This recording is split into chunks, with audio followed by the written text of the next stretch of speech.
All righty. Awesome. So thank you, everyone. Welcome to the So You Wanta, or So You Wanna, there's no T in that. So You Wanna Work in Health and Wellness. We are on the third day of So You Wannas. And so thank you for joining in. Today we are joined by four excellent professionals. I'll go by the PowerPoint. We do have one addition and one subtraction from the PowerPoint on the panelists. But we'll start with Dr. Alexis. That they are a. Did you hear that feedback? Sorry about that. So Dr. Alexis is a chiropractor at Healing Hands Chiro-prak-tik, also a psychology and general science classes at UNCW, and doctorate of chiropractic life, or Doctor of Chiropractic from Life University. She is a UNCW alum, so definitely excited to have her. We also have Dr. Caitlin, also a chiropractor at Healing Hands Chiropractic. She is a UNC Chapel Hill alum. Adam is a health and wellness coordinator at Verizon. He is also a UNCW alum. He finished his degree in exercise science back in 2004. He also has completed an MBA.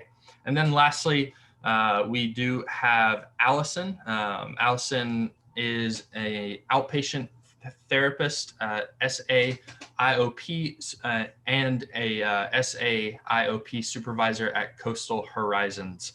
She received her BA in psychology with a neuroscience minor, as well as a master's in social work, both from UNCW. So excited to have her join as well. One thing that I will say is from the PowerPoint, you see that Chelsea, the campus dietitian, is listed on there. She's actually on maternity leave now, and so wish her the best. Hope she's sleeping well. But we're gonna go ahead and move on to the questions.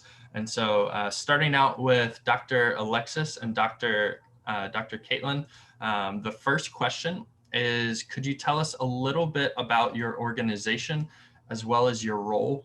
So what would a typical day look like for the both of you? So we work in an office with 3 other chiropractors. There's 5 of us total, and we are in the office every day of the week. We see people from newborns to 90 years old, kind of everyone in between. So we take care of people that are looking for general health and wellness, but then others that are coming for a variety of conditions. Yeah, whether it's neurological based, musculoskeletal, psychological, we really take a wide array of care of people and what's going on with them. I mean, our goal is to help people find wellness, but also work at it from a proactive approach. Awesome. Thanks so much. So Adam, moving on to you, same thing. Can you tell us a little bit about your organization as well as your role, and what a typical day looks like for you? I guess the shift to a remote schedule as well. Yeah, thanks. So I'm a wellness coordinator for Verizon. I've worked for them since 2004, so coming up on 17 years. Pre-COVID, I managed an on-site health and fitness center in the Wilmington, North Carolina call center. And really my job was to engage with our employees, get them motivated to be active in their well-being, provide them resources to better themselves for self-care, physical fitness, nutrition. I sort of play a lot of roles when I was in the building. I was the fitness coordinator, nutrition expert, wellness coordinator, all of the above. And it was my goal to, again, get our employees that worked predominantly a sedentary job, answering phones, talking to customers every single day, getting them up and moving, coming to our fitness center. Now that COVID has happened, our entire workforce has shifted home. Welcome to my home. I'm home now. And so I do my same job virtually, which is unique, but I've adapted now almost a year into it. So I do one-on-one health coaching, personal training, live fitness classes, a lot of group huddles where we're going to supervisors and leadership huddles to talk to our employees across the entire US and world about all of the wonderful resources that are available to our V-teamers to better themselves since working from home. Awesome, awesome, thanks. And Allison, same thing for you. Tell us a little bit about your role and what's a typical day look like at Coastal Horizon? Okay, so Coastal Horizons it's a nonprofit organization that treats a variety of different patients in the state of North Carolina. We are in multiple counties. Specifically, where I am is a outpatient clinic that is off of Shipyard, which primarily does outpatient therapy. We do psychiatric services, and we do what is called dosing for opioid withdrawal. So kind of typical for me is I am also a supervisor. So I have about 35 clients on my caseload that I do one-on-one therapy with. I used to do group therapy kind of prior to COVID. And then also supervising different clinicians that are in the field, getting their full licensure, or interns is my other kind of role. So half paperwork, admin, kind of half seeing clients. When COVID hit, a lot changed. So we kind of went from doing therapy. We never had telehealth. We never had telephonic services to now we are primarily telehealth and telephonic. And we do still dose clients in the clinic, but I am only there twice a week and most clinicians are once a week. Awesome, awesome. Well, thank you all for that. That hits question number one. Question number two would be what is your favorite part of your job, and then maybe what's something that is not so glamorous, but students probably should be aware of. And so same thing, Dr. Alexis, Dr. Caitlin, starting with you. Great. I think my favorite part about being a chiropractor and this side of, we're a small business, and we really do get into the community really deep. You get to build connections through families, and you're really with them throughout their entire lives for the most part. So we were talking about, we see kids, but we see their parents typically. So you really get to network with all these different people and get to know their families. We have some that are like several generations or will meet in the lobby because they just all happen to have their appointment. So that's a really neat part of being a doctor that we never expected, is like we get to know people in their lives and then help make their life better, which is really cool. Yeah, and you really do. We see miracles all the time in our office, and then just like in other health professionals, you see that. And I think that's one thing that really drew me to chiropractic, even though I've been under chiropractic care. We've been under chiropractic care all our lives, but still being able to witness it by taking care of others is just fantastic. Now, the not so glamorous part, and Dr. Caitlin and I kind of discussed this a little bit, it's probably the marketing, because you are a small business. We are sole proprietors. So we went into chiropractic thinking, okay, we're going to be a chiropractor, and then found out, okay, we're going to be a small business owner too. So that's been like all right, we got to figure this out. Yeah. So I wish I'd taken more business classes for sure. Yeah. Definitely makes sense. Adam, what about you? Same two questions. Yeah. So what I love best is probably why I went into exercise science, is just helping people and encouraging people to be as healthy as possible. And in that program at UNCW, when I think of all the classes, a lot of them are used in my everyday work, whether it be health coaching or one-on-one training, but also just being a motivator and a coach, right? I think everyone needs a coach in their life. And, when it comes to physical fitness and health and wellness, that's something that comes natural to me. That, I've been engaged in health fitness since I was a teenager, but that's really something that as we age, we find that most people aren't moving as much, right? We get caught up in our lives, we get married, we have children, and, as little kids, movement is so natural. Anyone that has children, you see it, they run all day long. As we age, we almost have to find time and schedule it into our day to remind ourselves to get up and move. And that's really my job, is to make people self-aware and just empower them and encourage them to be as healthy as they possibly can be. What I like least about my job, that's probably now it's working from home. It's being virtual. When I was in college, I never took online classes, so I didn't have to be behind a computer. I enjoy being face to face, but totally understand the nature of the world that we live in now and this pandemic. So it's just an adaptation that I've gotten used to, but I miss seeing people in person. So, yeah.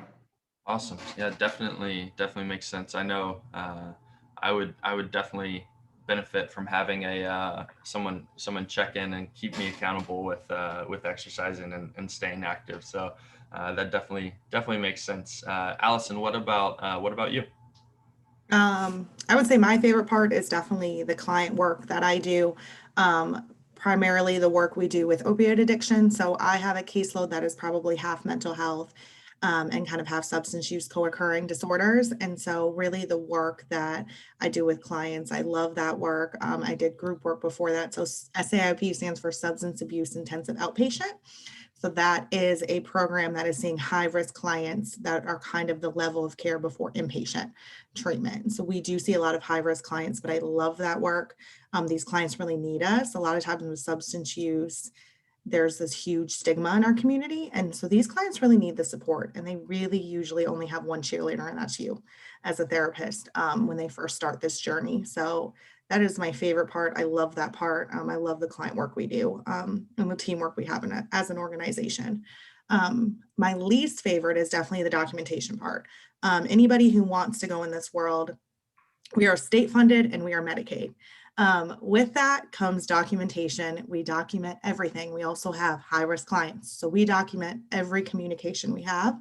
And that's just something that as undergrad and grad, I never realized.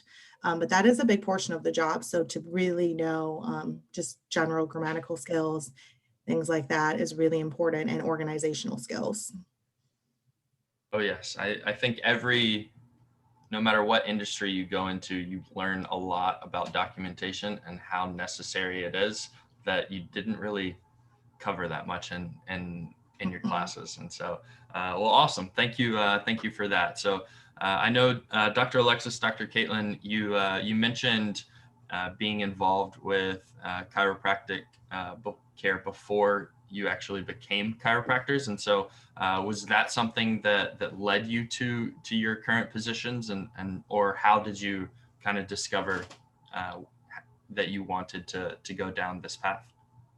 So all the chiropractors in our practice, um, our dad is a chiropractor, so he's been here in Wilmington for over 25 years, and he never really pushed us to become chiropractors. I thought about dentistry. Dr. Caitlin had thought about radiology, but we had just such a passion growing up under chiropractic care, because while our dad was in school, we were born in Atlanta, and we were taken care of by some of the best chiropractors in the world. We had this just awesome and just fantastic position we were in. But when UNCW, when I was there, I just met so many people who didn't know about chiropractic, and not just student body, but I was in the Pause for People assistance dog training classes, the first two, and I met so many people there that I was like, man, they're just missing that one little link. And I was a big advocate about chiropractic, because I just knew that that's what they needed. It was just that one missing piece. And so when I was just going through undergrad, I was like, this is what I have to do. I have to be able to bring this around. And so just having this conversation today was one of my goals in undergrad that I wanted to do. So I'm really happy that we were able to do that. Do you have anything you want to add? Yeah, so we were just surrounded by seeing the changes people had in their lives with chiropractic. And for me, I knew I wanted to do healthcare, but didn't quite know what. And I think I was a senior in college, and realized, okay, yeah, I can advocate for chiropractic, or I can become a chiropractor and help people make those changes and health changes in their life. So why not just be that person to help create change for people? I mean, same thing with Adam, with what you were talking about. Movement is life. We tell that to our patients all the time. It's like, if you're not moving, you're not going to be living. And so that's a big part of chiropractic, is just creating movement. Awesome. Absolutely. That's really cool to hear the progression of it. Adam, what about you? What led you to your current position? That's a great question. When I was in my undergrad at UNCW, I don't know that I was aware of the concept of corporate wellness. I was focused on getting my undergrad and moving forward in my academic career. Matter of fact, I had several institutions that I was choosing from on going to get my master's in exercise science, specifically exercise physiology. And ironically, Verizon was coming to Wilmington in 2004 as I was getting ready to graduate. And my then senior manager reached out to UNCW knowing that they had an exercise science department and spoke to the chair at that time, Dr. Carl Stockton, and advised him that he was coming and said that, listen, we're looking for exercise science graduates to come in and manage an on-site health and wellness facility for Verizon. And so I actually got a call into the office at UNCW from the chair of the department, and he was telling me about this opportunity. And I still didn't fully understand. I didn't wrap my head around, what do you mean Verizon, this cell phone company, wants to do health and wellness? And he said, hey, listen, this guy would love to meet with someone. I gave him your name. If nothing more, maybe you go and just have a sit down conversation. And so this really fell into my lap. I didn't, like I said, I didn't think about corporate wellness. I didn't know about corporate wellness when I was 21, 22 years old. And by happenstance, I had this interaction, and, this led the way to sitting down and talking with some executives with Verizon, and they loved my resume and what I had to offer. I loved what they were saying to me and the opportunity to stay right here in Wilmington. And I jumped on it. Yeah. And it's been awesome ever since. That was, like I said, almost 17 years ago. And it's been my only career outside of UNCW. So it's been pretty fantastic. Awesome. That's great to hear. Well, as someone in the Career Center, what I hear when you say that is students, make sure you're building those connections with your professors, actually putting in that time to create that, leveraging your network, all of those things. Because if his professor had never made that introduction, then he might be doing something else. So students, take advantage of those office hours, build those relationships with your professors. Allison, what about you? How did you stumble into your current position? So I first went to Clark University. It's a small institution in Dubuque, Iowa, for physical therapy, actually. And when I was doing that, they had a doctorate program at the time, and I had to pick a major: athletic training or psychology were the two that everybody went for. So I picked psychology, loved that part, went into clinicals for physical therapy and hated it. And decided, what do I do now? I have no idea. And everyone says you can't do anything with psychology. And so I kind of went on and decided to transfer to UNCW, majored in psychology and minored in neuroscience. And within that, I had an internship actually at Coastal Horizons when I was undergrad, and really loved it there, but wasn't sure as to whether that was the work I wanted to do. So I took a year off after undergrad to really work with clients a little more. I did in-home work to really see if that's what I wanted in the long run. And then kind of through my internship, when I was at Coastal, asked people, what was your license? How did you end up in this? And that's where social work came from. I never heard of doing social work. It was psychology, and that was the only option. And then heard about clinical social work and doing a master's in that. So after I took a year off, I came back to UNCW and got my master's in clinical social work. And then I called up Coastal Horizons and said, will you take me back as an intern?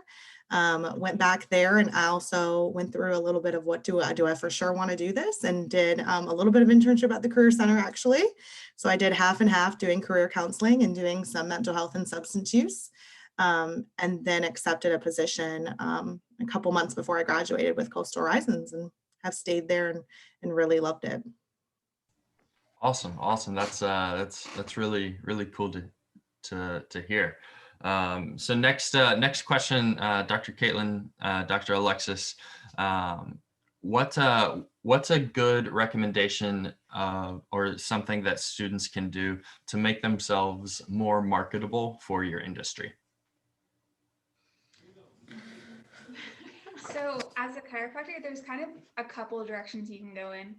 What we did was we decided to have our own small business. We work with 3 other chiropractors, but we technically are all our own business. And so for that, it's having some business skills and understanding. But then you can also work in the office of another chiropractor, but have your own business. You can be an associate where you're hired by another chiropractor. So really there's a couple different ways. If you're independent and you know what you want, you can go out and just make your goals happen. So I think the biggest thing is having a clear vision of what you're looking for. If you want guidance of someone else to work in another office, if you say, no, I'm ready to just go out, you can graduate, and the next day, maybe not the next day, but you can go out and open and practice. And so there's really a lot of options. I think a really big thing is shadowing other offices before you go through chiropractic school, while you're there, so you can see different ways of doing things. We grew up in our dad's office, and that was one way of doing things, and then went to school and found, okay, there's so many ways to have an office. You really can create whatever your vision is. Yeah. And it was a big eye opener, even for, I think, myself, being in other chiropractic offices and different styles and adjusting techniques and flow. I mean, some offices you go to and it's just an open room with 4 adjusting tables and everyone's being adjusted in front of each other. And sometimes it's a closed space like we have for each person. So it just depends. So shadowing and getting adjusted, honestly, is the big thing. I can't tell you how many people I met in chiropractic school who'd never been adjusted before. And that blew my mind. I'm like, how can you pick something that you've never experienced? So definitely experienced is a big thing. Yeah. Awesome. Absolutely. Experiencing is definitely something that you won't get in the classroom. And so that's a great point. Adam, what about you? How can students make themselves more marketable for your industry? Yeah, so I would say first and foremost, take your undergrad career extremely serious, right? Focus on doing the best that you can in all of your classes, right? Make yourself a standout first and foremost within your department. I would say also get experience in the field. As a coordinator, I took on interns every semester for the last 16 years. And when I look at resumes, and I've looked at hundreds, if not thousands, sometimes I look at those for seconds, right? Aesthetically, how does the resume look? What is their experience? They want to come into health and wellness, but maybe they've worked at a bar or they were working at a retail store. Great opportunities. However, nothing really correlates with the health and wellness field. So in the exercise science department, think about what you have on campus. You've got campus rec right there. Think of the many things that are offered free through UNCW, probably some certifications that you can get at a discount, where maybe they have groups, organizations, ACE, potentially the American College of Sports Medicine. Think about different credentials that you can put behind your name outside of your undergraduate degree. Again, when I was at UNCW, we had awesome opportunities with individuals or organizations coming in, whether it be first aid, CPR, the American Council on Exercise, offering certifications either for free or at a discount. And your internship, when it comes time for you to fulfill that academic requirement, think about doing an internship in the setting that you're most interested in, right? This is something that you have to do to fulfill that degree, but make the most out of that and try to do it somewhere where that's going to be applicable to where you want to be, and also give you that insight, is this really what I'm looking for? And networking with your professors. Your professors will never steer you wrong. This is their goal. They want to see you succeed. So become friends with your professors. They are your allies there. Awesome.